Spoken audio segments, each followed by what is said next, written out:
KPK atau Komisi Pemberantasan Korupsi menangkap puluhan koruptor dan telah dijebloskan ke bui. Mereka rata-rata bukan orang sembarangan. Ada gubernur, anggota DPR, bupati, bahkan menteri. Dalam menindak korupsi, KPK fokus pada apa yang disebut big fish, pelaku korupsi kelas kakap, tindak korupsi yang merugikan negara dalam jumlah tak terkira, atau dampaknya sangat menyengsarakan masyarakat. Terhadap semua itu, KPK tak pandang bulu. Begitu terendus, semua akan ditindak tegas hingga tuntas. Kemanapun koruptor bersembunyi, akan terus dilacak dan dikejar. KPK tidak pernah main-main. Buktinya, hingga kini setiap tersangka yang ditangani KPK selalu diputus bersalah di pengadilan. Selain untuk mengembalikan sebanyak mungkin duit negara yang sudah dikemplang, itu semua dilakukan untuk menimbulkan efek jera. Biar semua orang berpikir 1000 kali jika mau korupsi. Memang, tak boleh ada kata setengah hati dalam memberantas korupsi. Harus agresif, serius, dan tanpa kompromi. Alasannya, karena korupsi sudah sedemikian parah merusaknya. Dan kita semua adalah korban korupsi. Tengok saja kanan kirimu. Masih banyak anak putus sekolah akibat tingginya biaya pendidikan. Masih berderet pula orang sakit yang harus mengelus dada tak mampu berobat karena mahalnya biaya kesehatan. Anak-anak dengan perut membusung karena malnutrisi, itu akibat korupsi. Ya, korupsi diyakini punya andil besar memperdalam jurang kesengsaraan rakyat. Di sektor sumber daya alam, kong kali kong pengusaha hitam dan pejabat korup makin memiskinkan bangsa ini.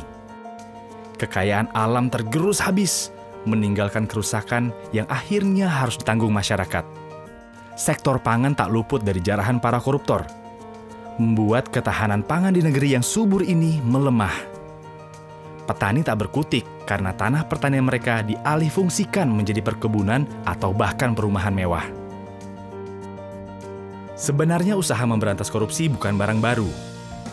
Tapi, sayangnya, badan-badan yang dibentuk silih berganti selalu gagal di tengah jalan. Waktu Orde Lama, pemerintah sudah pernah bikin lembaga anti korupsi juga loh. Nama lembaganya pun canggih, yaitu Panitia Retooling Aparatur Negara dan Komando Tertinggi Retooling Aparat Revolusi.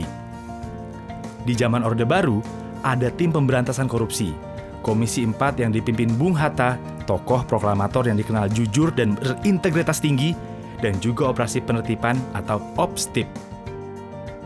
Semua lembaga itu tak berumur panjang.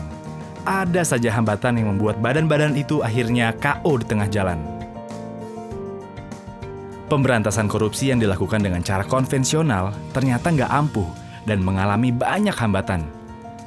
Dari situ, dirasakan perlu metode penegakan hukum yang luar biasa lewat pembentukan lembaga khusus dengan kewenangan luas, independen, bebas dari kekuasaan manapun. Dari sinilah KPK lahir dengan mandat khusus untuk melakukan pemberantasan korupsi.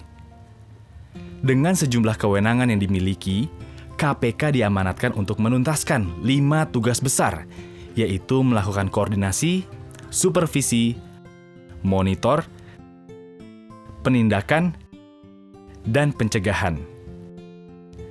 Satu hal yang ditekankan pada pendirian KPK adalah KPK didesain untuk menjadi pemicu dan pemberdayaan dari institusi pemberantasan korupsi yang telah ada. Istilah kerennya, trigger mechanism. Korupsi tidak bisa dibasmi cuma dengan menangkapi para koruptor. Oleh sebab itu, KPK juga menggarap serius usaha-usaha untuk mencegah korupsi selain upaya penindakan.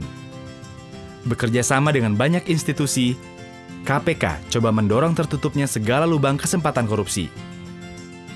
Sudah banyak sekali sistem administrasi dan layanan publik yang dikaji oleh KPK untuk diperbaiki saat ditemukan kelemahan.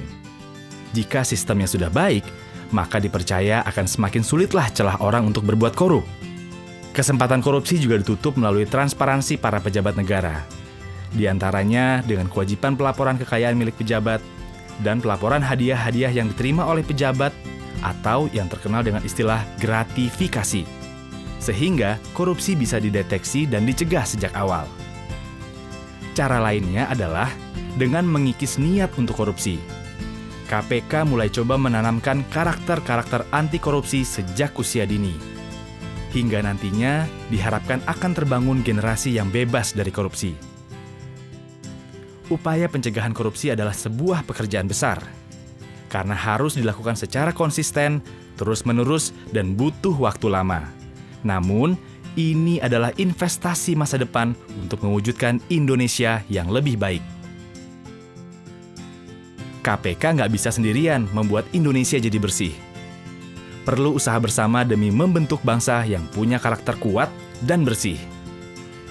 Sudah terlalu lama negeri kita terpuruk karena korupsi. Selama ini, rakyat Indonesia cuma bisa iri dengan kemajuan dan kesejahteraan negara lain.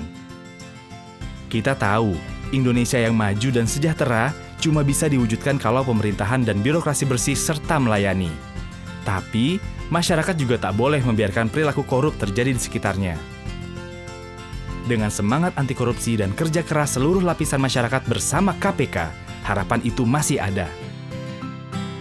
Ayo membangun Indonesia yang bersih dari korupsi, yang maju sejahtera bersama KPK.